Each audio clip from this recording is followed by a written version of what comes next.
కృపాంజలి కార్యక్రమానికి ప్రేమతో మేము ఆహ్వానిస్తున్నాం.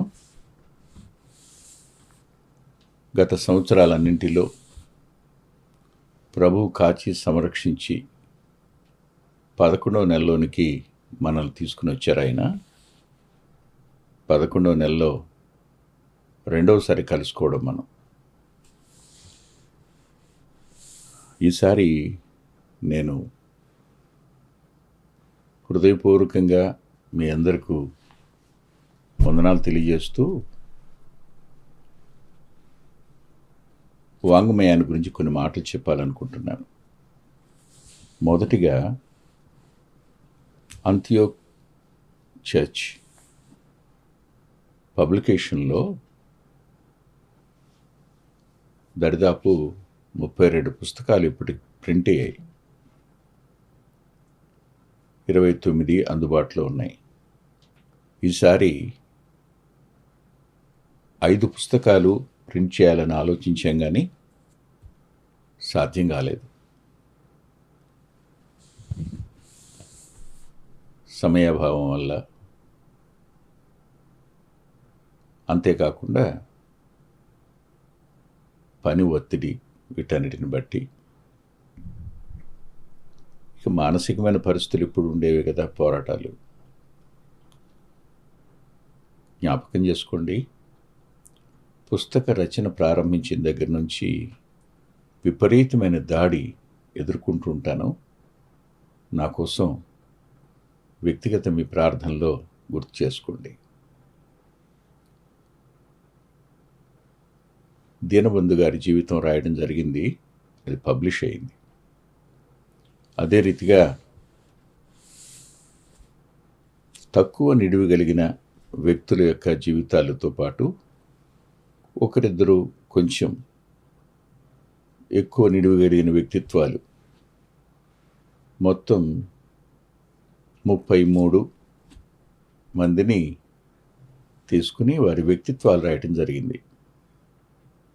వ్యక్తిత్వ ధ్యానాలు అనే పేరు మీద ఆ పుస్తకం ప్రింట్ అయింది. ఇంకా మూడవదిగా క్రీస్తు సువార్త పత్రిక మీ చేతిలోకి రాగానే మీరు చూసేది ఆఖరి పేజీ కదూ.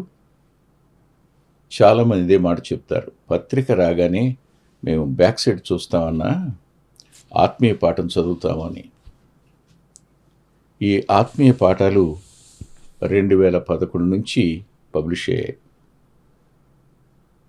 తమ్ముడు కృపారావు ఈ పాఠాలన్నిటినీ మనం పుస్తకం చేస్తే బాగుంటుందన్నయ్య అన్నాడు. నాకు కూడా సరే అనిపించింది. అవి సుమారుగా చాలా పెద్ద పుస్తకం, 280 పేజీలు. అది కూడా ప్రింట్ అయింది. ప్రభు నమ్మదగిన వారు, ఆయన సాయం చేస్తే ఈ వారం రోజుల్లోపు, అంటే 4-5 రోజుల్లోపు పునరుద్ధాన ప్రత్యక్షతలు 1 పబ్లిష్ అయింది, 2 కూడా పబ్లిష్ కావచ్చు. ప్రార్థనలో జ్ఞాపకం చేసుకోండి. వృద్ధాప్యం అనేది పుస్తకంగా వచ్చింది, కానీ దాన్ని ఇంకా ప్రింట్కి పంపలేకపోయినాం. అన్నిటికంటే 2026 క్యాలెండర్, అంత్యోక్ క్యాలెండర్.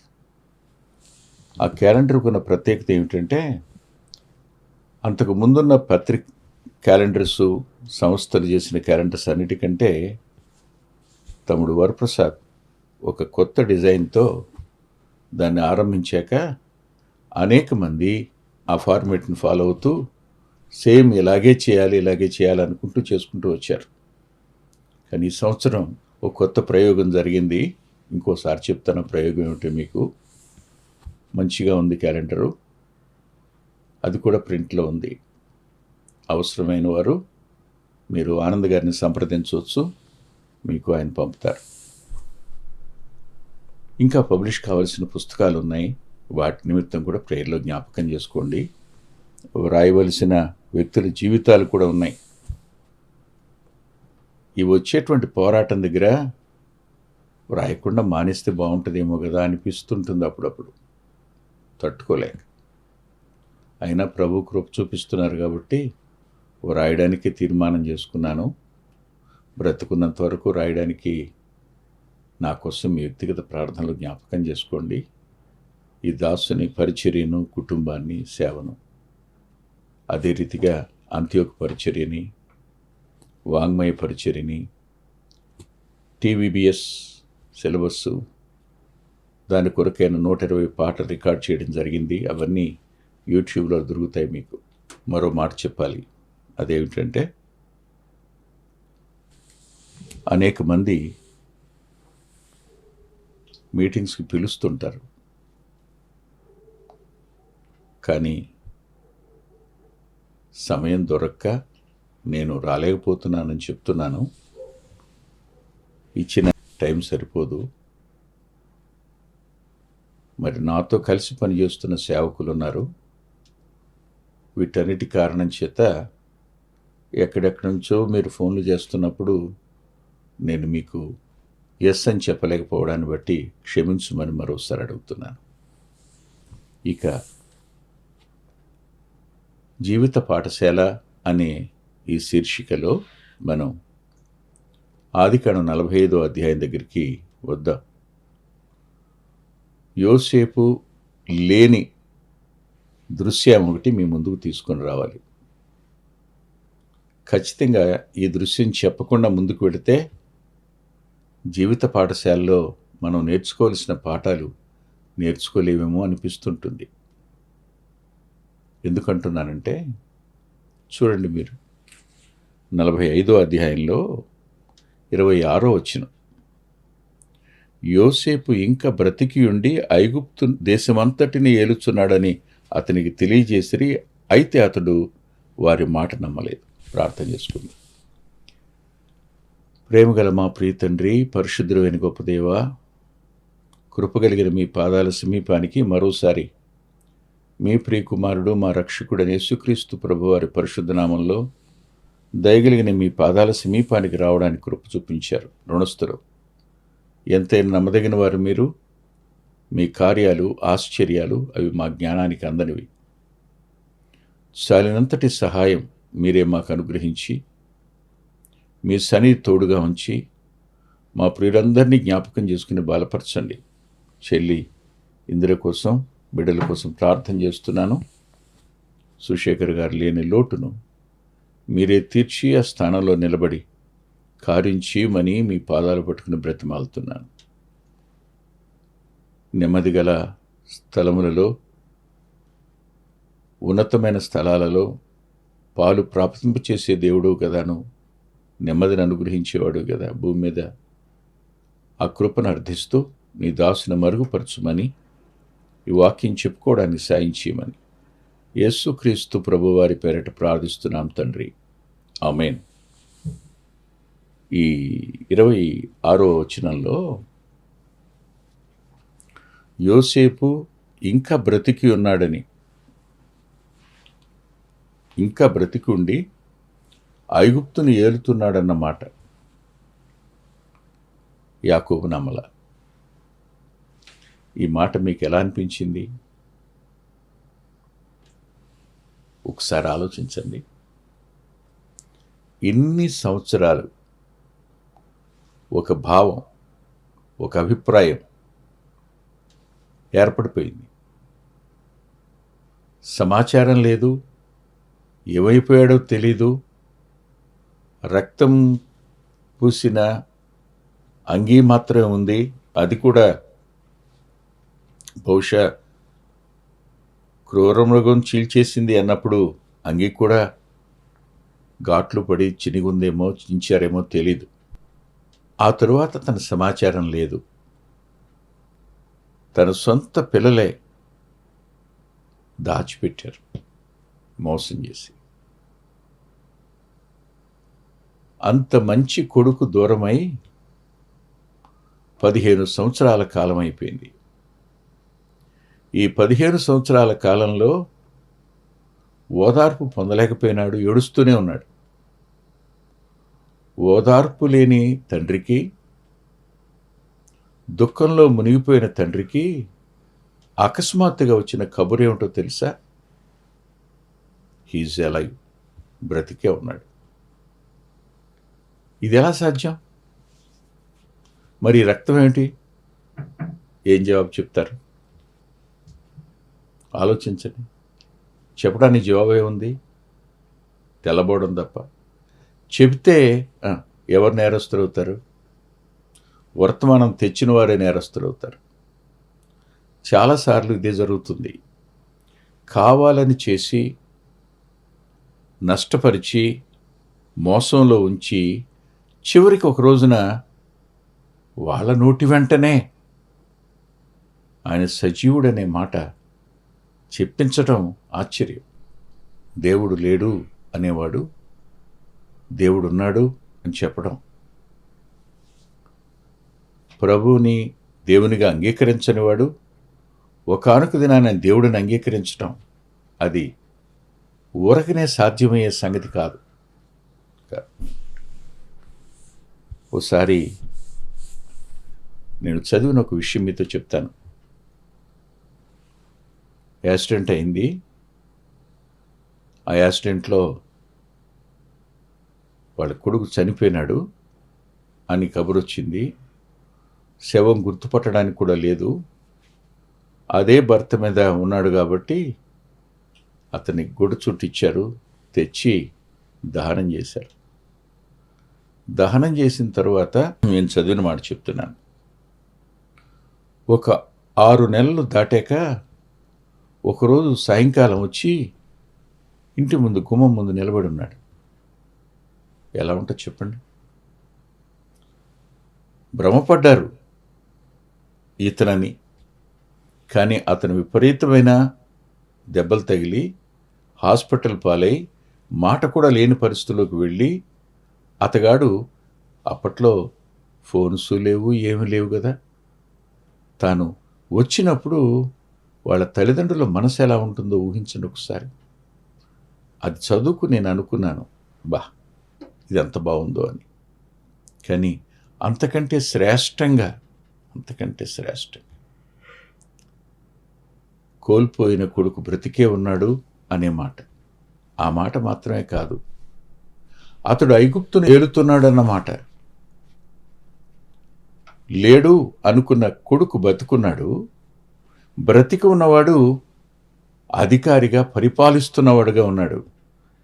ఈ తండ్రికి నమ్మడానికి శక్తి సామర్థ్యాలు ఎక్కడుంటాయి? ఎలా నమ్మగలడు? నమ్మలేడు కదా. అయితే ఒక మాట, ఇప్పుడు సమస్తాన్ని సృష్టించిన దేవుడు, ఆయన అందరూ చూస్తూ ఉండగా సిలువేయబడి, సమాధిలో పెట్టబడి, 3వ దినాన తిరిగి లేచినప్పుడు ఏం జరిగింది? చూడండి ఏం జరిగింది ఒకసారి. లూకా సువార్తలో మనకి మాటలు కనబడతాయి.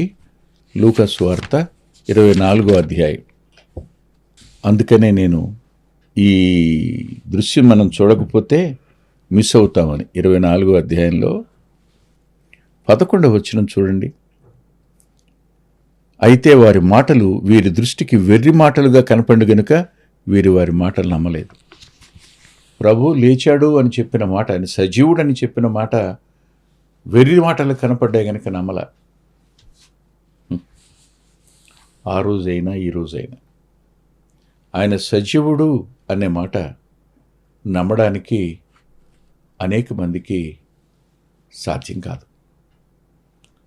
వినడం ద్వారా విశ్వాసం కలుగుతుంది, కానీ విధేయత చూపిస్తే పరిశుద్ధాత్మ దేవుడు కార్యం చేస్తాడు.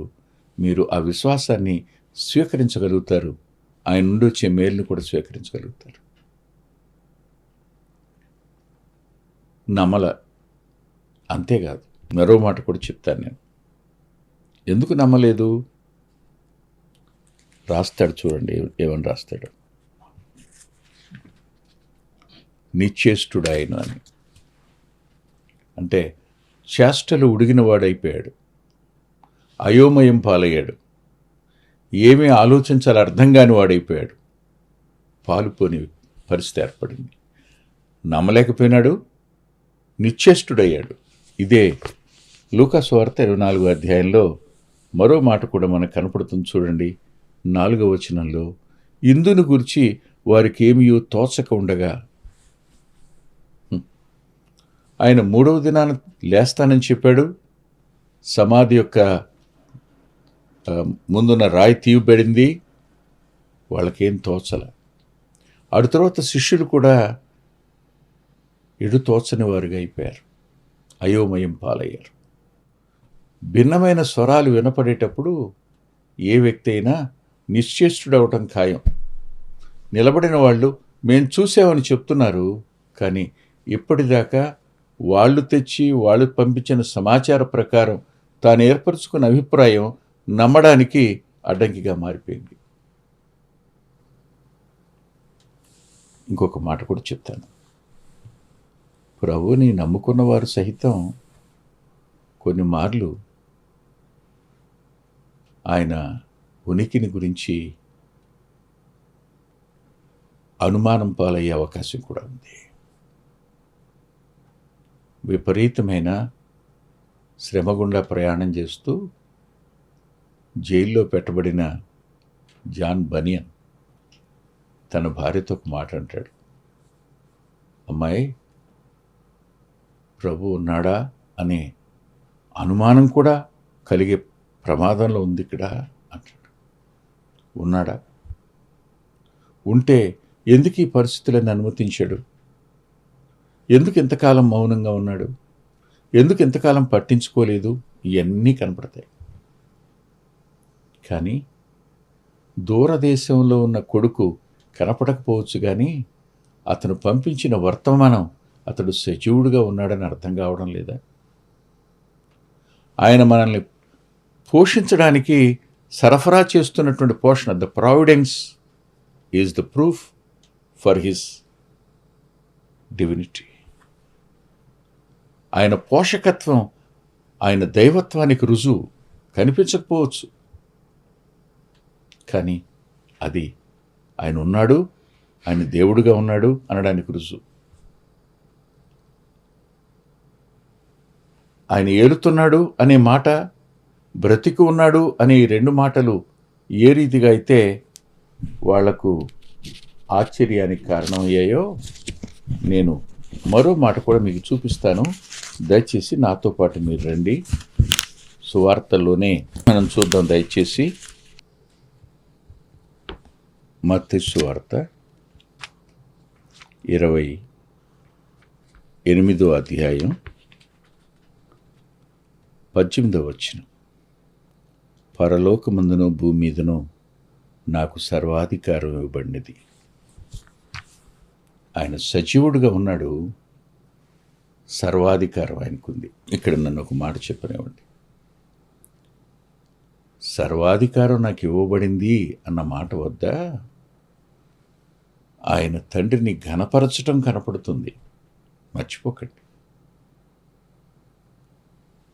సరిగ్గా ఇక్కడ ఆగితే మనం ఆయన సజీవుడు, పరిపాలిస్తున్నవాడుగా కూడా ఉన్నాడు. ఇప్పుడు తిరిగి మీరు రండి.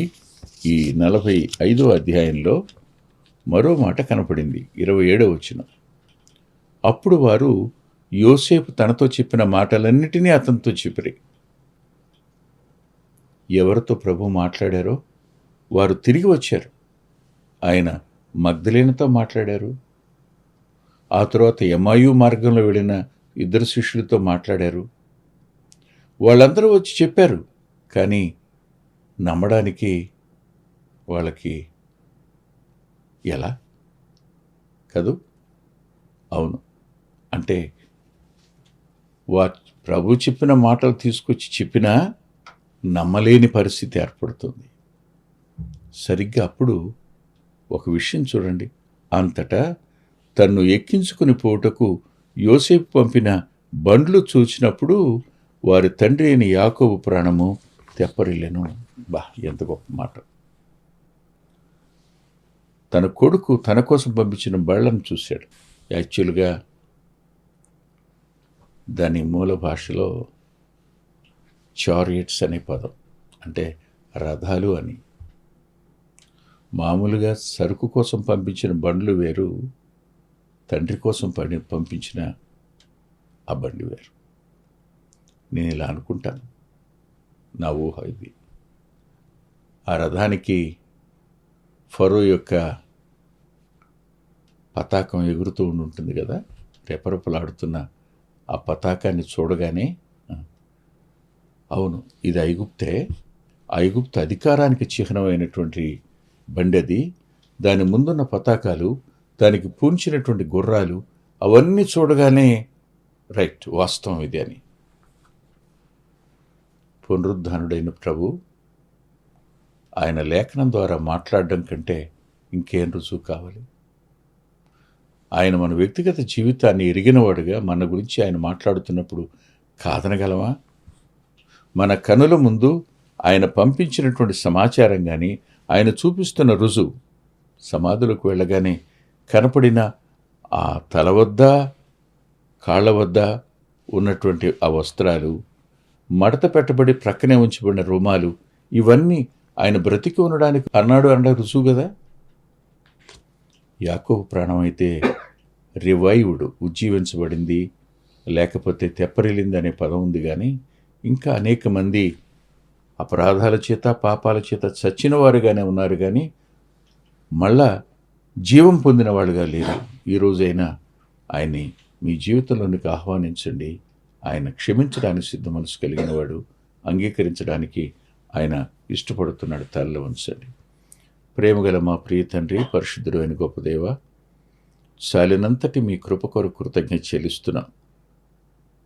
ఈ సమయాన్న ప్రత్యేకంగా వాక్యం ఉన్న మా ప్రియుల అంతరంగాలు, మీరు సజీవులని, ఒక దినాన సమస్యను పరిష్కరించేవారని, ప్రతి వ్యక్తిని మీరు రక్షించడానికి ఇష్టపడుతున్నారనే సత్యం వారు గుర్తించడానికి, అంగీకరించడానికి మీ ఆత్మకార్యం వారిలో జరగనిమ్మని, వారిని అవిశ్వాసంలో నుండి విశ్వాసంలోనికి నడిపించండి.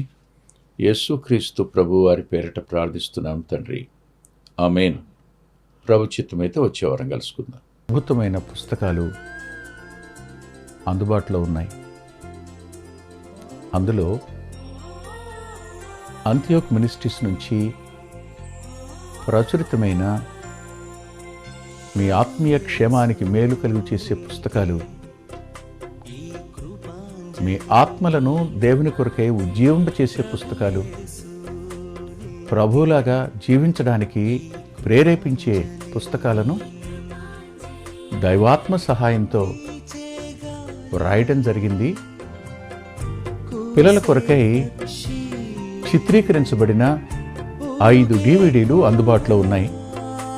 ప్రతి DVD పిల్లలను దేవుని కొరకు ఎంతగానో విశ్వాసాన్ని పెంపొందింపజేసేవిగాను, ఆసక్తిని కలిగించేవిగాను, ఆత్మలో ప్రభువుని హత్తుకునేట్టు చేసేవిగాను ఉన్నాయి.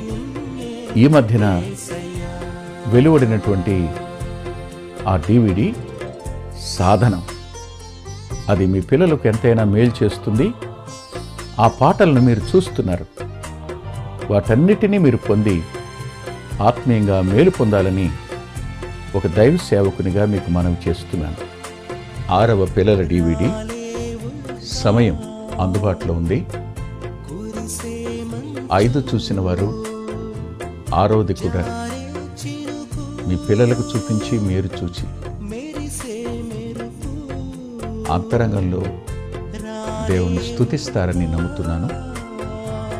తప్పకుండా ఈ DVDలను తీసుకోండి. 2018వ సంవత్సరం తెలుగు VBS DVD దాహం, పిల్లల ఆత్మీయ క్షేమం కోసం 10 పాటలతో దృశ్యరూపకంగా దీన్ని తయారు చేయడం జరిగింది. తప్పనిసరిగా ఈ DVD తీసుకోండి.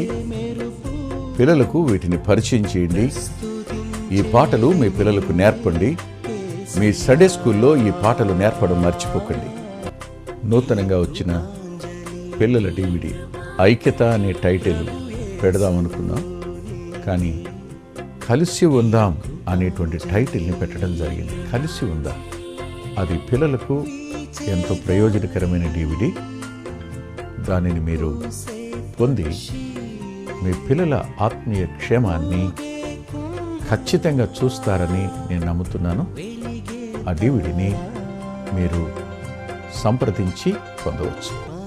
సాధు సాల్మన్ గారి జీవితం, ఆయన గోదావరి నది దగ్గర ఒక ఆశ్రమాన్ని స్థాపించి అనేక మందిని ప్రభువులోకి నడిపినవారు, అనేక మంది జీవితాలను ఆయన ప్రోత్సహించినవారు. ఎంతో ప్రోత్సాహకరమైన ఈ జీవితాన్ని చదివి మీరు తప్పకుండా ఆత్మీయమైన మేలు పొందుతారు. ఎంతో దిద్దుబాటు ఈ పుస్తకం మూలకంగా జరుగుతుంది. తప్పకుండా చదవండి. గత 30 సంవత్సరాలుగా, ఇది 31వ సంవత్సరం, క్రీస్తు సువార్త పత్రిక అనేక మంది ఆత్మీయ ఆకలిని తీరుస్తున్నటువంటి మాసపత్రిక. ఈ పత్రికను మీరు పొంది మీ ఆత్మీయ జీవితాలకు మేలు కలుగు చేసుకుంటారని హృదయపూర్వకంగా మీకు సిఫార్సు చేస్తున్నాను. గత 2 సంవత్సరాలుగా పిల్లల ఆత్మీయ క్షేమం కోసం సచిత్ర ద్విమాస పత్రిక నెలవంక వెలువడుతోంది. అనేక మంది పిల్లలు ఆత్మీయంగా మేము మేలు పొందామని వారి ఉత్తరాల ద్వారాను వ్యక్తిగతంగా కలుసుకున్నప్పుడు సాక్ష్యం చెబుతున్నారు. మీరు కూడా మీ పిల్లల కోసం నెలవంక పత్రికను మీరు పొందొచ్చు. అందుకొరకై ఈ క్రింద ఇవ్వబడినటువంటి ఫోన్ నెంబర్ని మీరు సంప్రదించండి. ప్రభు యేసు నీకే ఈ కృపాంజలి, ప్రభు యేసు నీకే ఈ కృపాంజలి. వీచే గాలి, కూసే పక్షి, ఊగే కుంభ, వెలిగే తారా, సన్నుతించేది నిన్నే. మా చిరునామా కృపాంజలి, బ్రదర్ పిల్లా వెంకటరత్నం, రామచంద్రపురం రోడ్, గుడివాడ, కృష్ణా జిల్లా, Andhra Pradesh. Our address: Krupanjali, brother Pilla Venkataratnam, Ramachandrapuram road, Gudivada, Krishna district, Andhra Pradesh. Phone number 9490504299 9490504299. రాలేవుగా కురిసే మంచు, జారే చిరుకు, మెరిసే మెరుపు.